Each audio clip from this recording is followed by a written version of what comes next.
You guys ready for your next comic? This next comedian coming to the stage, she works for Disney. She works for Warner Brothers.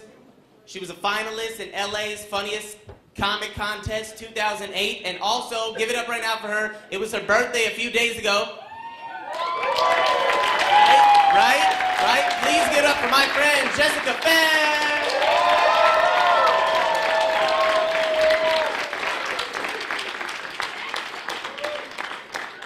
Hey, you guys, what's going on?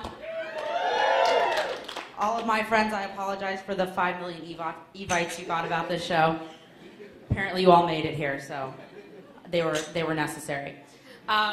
So I work in Hollywood. You know, he said I worked for Disney Channel, Warner Brothers. I did. And, you know, it's really competitive. And I actually used to be a hot blonde, but there was just way too much competition. So, yeah. So I changed myself to look like this. Yeah, I was kind of going for Ugly Betty meets Daria, you know, the boots. Yeah, Daria fans. But like with cute earrings, because I wanted to come off as like edgy and offbeat, but at the same time I wanted you to know that I'm a complete sellout. Yeah, you know, kind of like how Ellen DeGeneres, you know, became a judge on American Idol. Yeah, like that. Oh, some Ellen fans, okay. Hope I didn't offend you. Oh, I hear my friends laughing. Are you still laughing at the evite I sent you, Jessica? It was too detailed for you. Surprise, surprise, I kind of like grew up kind of nerdy. But, you know, thanks to Tina Fey, you know, turning my Snow White with glasses, yet quasi-lesbian look I've got going on, she turned into something trendy. So now, like, I get hit on sometimes, and, like, I don't even, you know, realize it, and I think it's a trick. Like, yeah, case in point. I had this guy at work to come up to me, and he was like, "Hey, Jessica, you like sushi?" And I was like, "Yeah." "Why?" And he was like, you know, no reason. You live around here?" So I was like, "Why? Are you gonna throw sushi at my house?" Thank you. They didn't get that one at Last Comic Standing. You guys are awesome. I'm a Jewish comedian. Surprise, you know, like real original, right? Yeah, thank you. But like, I'm like way more badass than Jerry Seinfeld and Larry David and Sarah Silverman and Mel Brooks, and I could just go on and on, because I just got back from volunteering in the Israel Defense Force. Thank you. Give it up for that.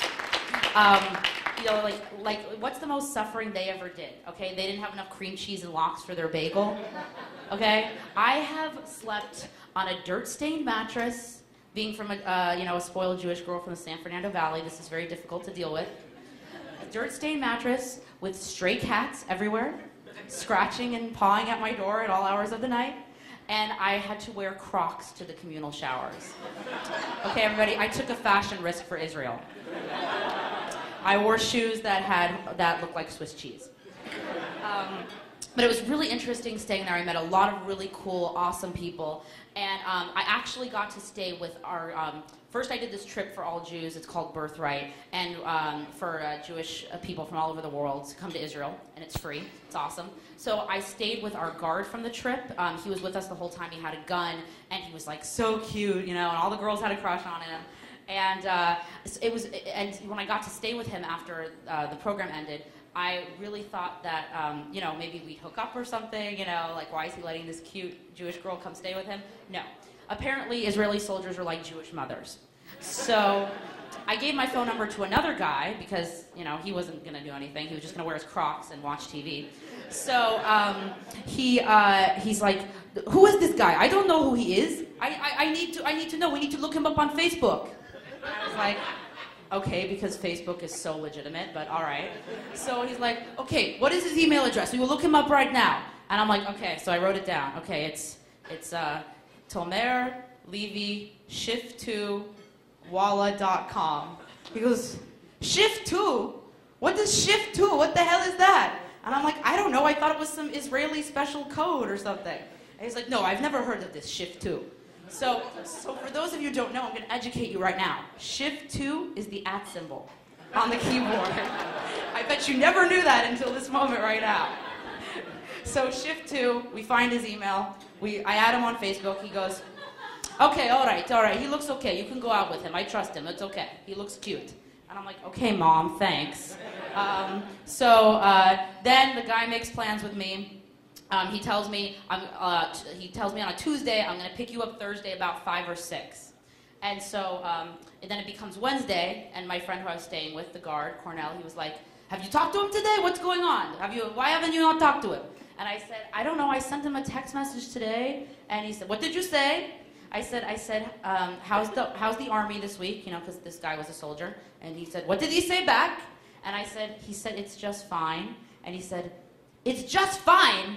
It's just fine? What does that mean? He can't say, hi, how are you? And I was like, look, apparently the army's fine. No one died this week. It's okay. And then he's like, but he can't say, how are you? I said, he doesn't speak that good of English. Give him a break, you know? I'm not freaking out about it. I'm the girl here, you know? I don't know what you are. But so he goes, okay, it's not that difficult. You write how, the letter R, and the letter U. Even I can spell that. And I said, look, if I wasn't nervous before, now I am. So you should have just gone out with me, and none of this would have ever happened, but you have to be my Jewish mother instead, so fine.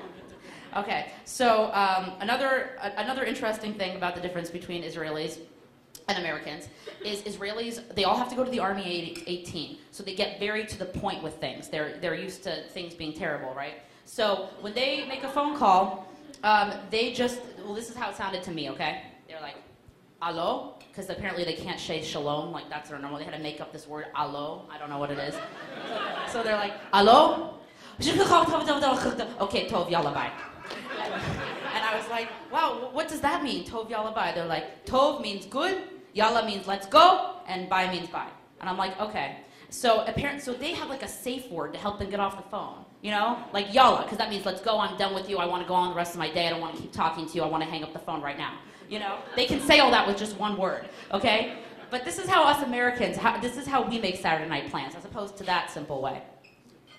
Hi, how are you? I'm good. Okay, so do you want to come here or do you want me to go there? Okay, I'll go there at 7:30. All right, awesome, okay. No, it's really not out of my way, I promise. No, okay, you want to come here? All right, that's cool. No, but it really wasn't out of my way to go there. Okay. All right, so we'll come. Okay, so we're going here. All right. So how are you? How are the kids? Oh, you know what? Yeah, you know what? We'll talk later. I know you have to finish getting ready. All right. Okay. All right. Okay. Okay, cool. All right. Okay. Yeah, I'm going there. We said that already. Okay. All right. Okay, awesome. Okay. Yeah, text that to me. Okay. All right. Okay. Okay. All right. Love you so much. Bye. Now, how much easier would the world be if we could just be like, let's get the hell off the phone right now? All right, I think that's my time. Thank you guys so much. Enjoy the rest of your night.